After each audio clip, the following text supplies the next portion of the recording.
കൂട്ടുകാരെ, നമ്മുടെ തക്കാളി എല്ലാം അങ്ങ് ചരിഞ്ഞ് വീണു താഴോട്ട്. എന്താണെന്ന് അറിയത്തില്ല, മണ്ണ് കുറവായതുകൊണ്ടാണോ ചരിഞ്ഞ് വലുതായി. രണ്ട് ദിവസം നല്ല മഴ ഉണ്ടാക്കാൻ ഉണ്ടായിരുന്നേ. ടൊമാറ്റോ തക്കാളി അല്ല, ടൊമാറ്റോയാണ് കേട്ടോ. വ്യൂ പറഞ്ഞ കേട്ടോ. നോക്കട്ടെ, രണ്ടെണ്ണം അടിയിൽ പഴുത്ത നിൽപ്പുണ്ട്. ഇതങ്ങ് പറിക്കാം. തക്കാളി കിട്ടി, നന്നായിട്ട് പഴുത്ത് കേട്ടോ. പിന്നെ പച്ച തക്കാളി എല്ലാം തന്നെ ഇവിടെ നിപ്പുണ്ട്. ഇതൊക്കെ ഇനി എന്തോ ആവുമെന്ന് എനിക്കറിയില്ല. നാല് തക്കാളി കിട്ടി കേട്ടോ, പഴുത്തത്. ഇഷ്ടംപോലെ പച്ച നിപ്പുണ്ട്. ഇതേ കമ്പ് ഇതിന്റെ വെയിറ്റ് കൊണ്ട് ഒടിഞ്ഞു കേട്ടോ. അതാ പറ്റിപ്പോയി. കുഴപ്പമില്ല, നമുക്ക് നോക്കാം. വെയിറ്റ് കൊണ്ടെല്ലാം കൂടെ ചരിഞ്ഞങ്ങ് ഒടിഞ്ഞു. അങ്ങനെ പറ്റിപ്പോയതാ.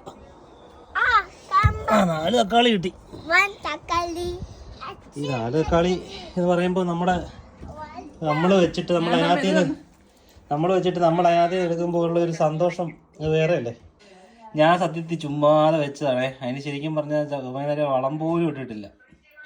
എന്നിട്ട് അതിനകത്ത് ഒത്തിരി ഉണ്ടായിരുന്നു. ഞാൻ ചുവന്നേരം നോക്കിയിരുന്നെങ്കിൽ നേടിയാൽ. അടുത്ത പ്രാവശ്യം ഉണ്ടല്ലോ, അടിപൊളി കൃഷി ചെയ്യണം. അടിപൊളിയായിട്ട് കൃഷി ചെയ്യണം അടുത്ത പ്രാവശ്യം. Thank you.